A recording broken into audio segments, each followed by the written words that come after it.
Yo, so I understand I got a light on while driving, but really, that's fine. So I'm even gonna talk about all that. Anyways, getting back to this car vlog series. While I do DoorDash, keep my little tripod set up. I just wanted to talk about this argument I had with my wife. And I'm not gonna put all the personal details out there, but I will say this, okay? She was mad that I brought up somebody that she hates, right? And she says she doesn't hate this person, but as soon as I mention the person's name, it's a trigger word to a whole bunch of just like turning the conversation from good to ugly really fast. And I was telling her, look, I apologize for accidentally mentioning that person's name who I thought was your friend. I had the names mixed up. But what I am trying to say is that this was a good time in your life, and I thought this person was your friend. Turns out she didn't have any friends at this time, and I had the name mixed up. But I realized the trigger word. I'm like, why are you getting so mad and heated at me for using this person's name who you said was the enemy to you? Mind you, this is a story from 12 years ago, but it just showed me, you know, my woman is black, she's Haitian, to be exact, Haitian American, mixed with some other stuff, but it just shows me the trauma and the deep, I'm not gonna say it's her grudge, because she probably would tell me she doesn't have a grudge against anybody. And we're Christians, right? We're supposed to love our enemies. We're supposed to bless those who curse us. I understand that. But end of the day, life is hard. And if someone did you wrong, and there's a lot of pain from that, even if it was 10, 12, 15, 20 years ago, 50 years ago, you know, that stuff can still hurt like it was yesterday. And for me, I'm the person that can get over my issues a lot faster. I'm a man, you know, a black man that just, I can just see past that.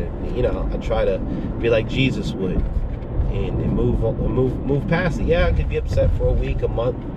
There's stuff that took me years to get over, but like now I got to the point where I can move past stuff easily.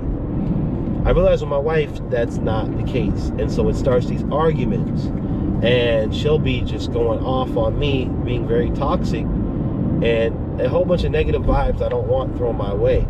Then I don't want to hear it, and then I get it on the text message. You blow me up with 100,000 text messages about how I'm being toxic and I did this and I did that, and triggered her. And I don't want to be a trigger, but at the same time, I want her to heal from these past wounds, because we're supposed to be Christians, we're supposed to be Christ-like, we're supposed to love Jesus. And I realize my spiritual growth is not the same as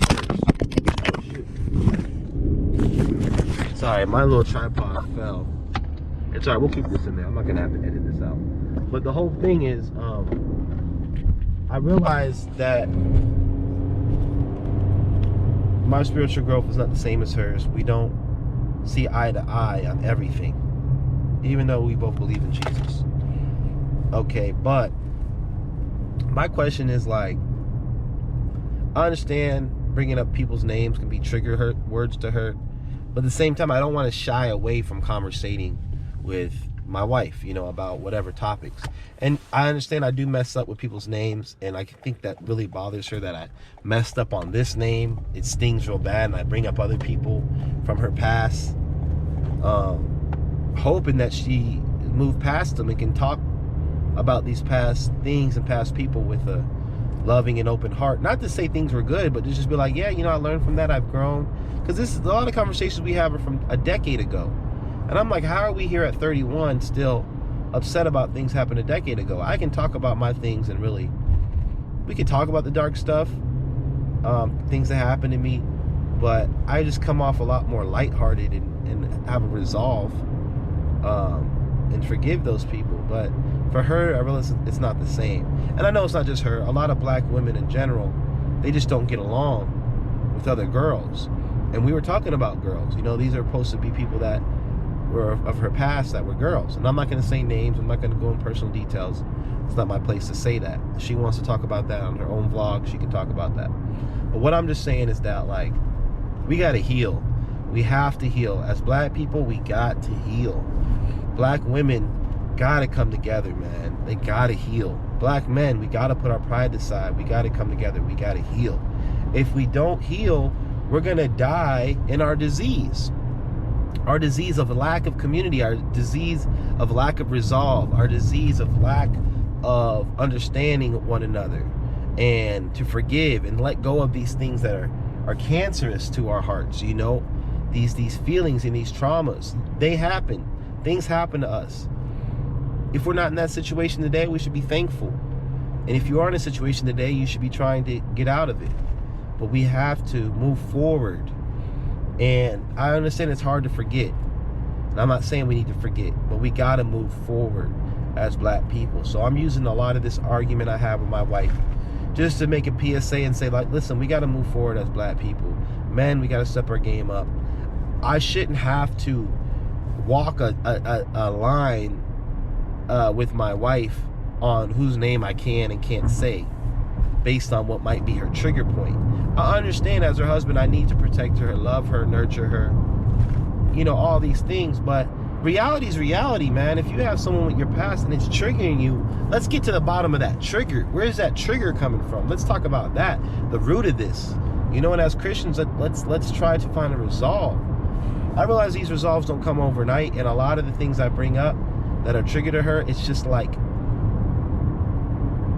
it's still fresh, you know, fresh wounds. And that's why I realize, like, my wife needs community. She needs more friendship. She needs Jesus, most importantly, but she does need a friend. You know, I thought about wearing shirts in public with the back of it says, will you be my wife's friend? Because these black women are lonely, man, and they turn bitter and they turn cold, and that can be the end of the story if you don't get healing. You know, and I feel for my wife. Like, the journey she's been on, she's come a long way, and so have I. You know, I used to be an alcoholic.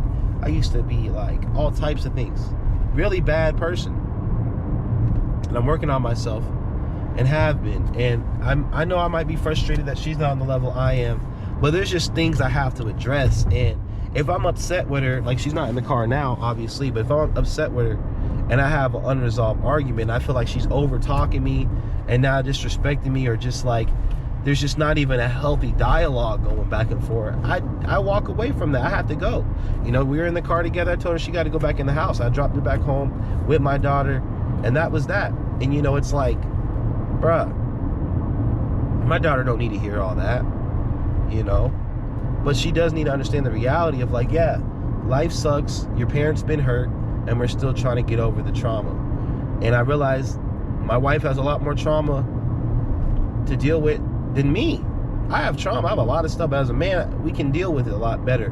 Women, they're fragile, they're delicate creatures, and they deal with it a whole lot differently. And I feel like me making this vlog is just like therapeutic for me, just to talk about this and be vocal about it, because it's not something that just happened to me. It's happening in this country, it's happening around the world, and it's happening with our black women, you know, and this is real. And I'm sure there's other women, black or not, been through trauma and stuff that need to address. But I'm talking about my life and my situation. I'm a black man talking about these issues, and I'm not going to shy away from saying these are black issues in our community, African Americans. You know, that's the word we use, right? Negroes, the real Jews, like, these are things we deal with, and I just want to talk about it and really bring light to it, to have more conversation. So it's a question out there to just anybody that's been through some things, you know, how have you coped to get through your trauma? What are some things? I know personally my wife needs to be around other light, Christ-like women, black women specifically, to help heal. Women, I realize when they come together, you know, they can help heal through their traumas together. Men, we can come together and do that as well, but us just having some type of brotherhood with one another helps us heal through things, just to have better company around you. You know, you are the company you keep. And I realize my wife doesn't have any company but me and my daughter. She's young, so it's like she's not even an adult to understand this stuff. It's really just me, and there's a big burden on me to deal with a lot of her things by myself. And I'm her husband. I'm supposed to, I take everything, the good, bad, and ugly I can with her, right? But I'm supposed to have a solution, have an answer. And me combating things she says or being a trigger is not the answer, but I'm trying to get to the source. And that's why I'm making videos about this, because these are videos to bring light to the situation, to not only bring light, but bring us together. You know, talk in the comments. Let's build a community together. Let's make these things happen where we can heal. So this is my vlog. It's real, raw, and honest. This is what I talk about. And I think I'm gonna end it there. But let's have this conversation. Let's talk about it. And again, donate to the channel so I can make more vlogs, and I financially can get my family in a better position. I'm not doing this just to do it for free. I'm doing it to take it serious as a career, and one of my many, you know, talents is to use my voice. So a Cash App, donate, 555, cash tag, cash symbol, donate, DONATE, 555. Know that it's going to help build family and build community and help us. And I know if I can get myself in a position where my wife is financially sound, my daughter's financially sound, it would open up the gate to have more of these conversations. Her as her co-host to say what she has to say, and us to have time to make these videos and come together and start building community and start acquiring the resources we need to have more like-minded individuals around us, you know, Christ-minded individuals around us. So I'm working on that. Currently, it's a full moon. Seattle, Washington. Few friends, no community. Got my brother, praise God for him. And this is just keeping it real, raw, and honest. So again, donate to the channel, donate to the cause of building community and helping my family, God's family. And just know that you'll be blessed too. And I'm looking forward to hearing anyone that donates to the channel to hear what happened to you that week, that month after you donated. Because I know anybody that donates to God's child, something big is going to happen in your life. And I look forward to hearing those stories. But yeah, let's keep the conversation talking about this trauma. Let's try to come together. And this is me bringing light to the situation. All right, I'm going to end it here. King Benjamin out. Peace.